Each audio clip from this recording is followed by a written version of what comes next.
$50,000. Huh? $50,000? Yeah, $50,000. So it cost. So somebody gave it. Many people gave some here and there, but that's what they figured. Going through the church, and the people get saved that are in church, it costs $50,000 to get one saved. Have you given $50,000 back yet, Daniel? Hope so. It costs $50,000 to get you saved. Have you given that back so others can get saved? You know, most Christians have never paid for themselves. That's a sad thing. They've never paid for themselves. You say, well, how does it cost $50,000? You figure it out. How much does it cost to keep a church doors open for a year? What's it cost?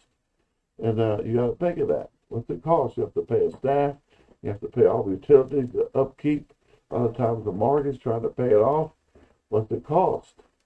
And so it costs a lot of money. You add that all up to get one person saved. $50,000.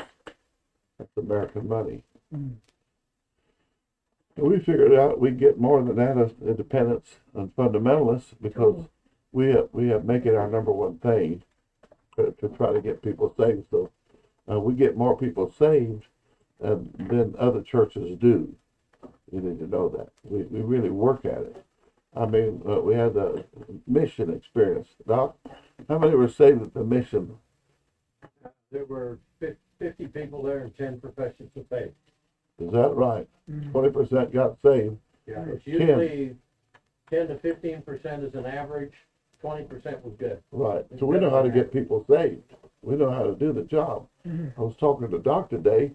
I went to a funeral of a very well-known preacher, been gave his life out here in the West building churches. It's about 4 or 5 years ago, and they had a young man did the funeral. I left there sick. Here's the reason why. Many lost people were there, and he never even gave an invitation for people to get saved. And all, and throw that opportunity away. It was thrown away, the opportunity.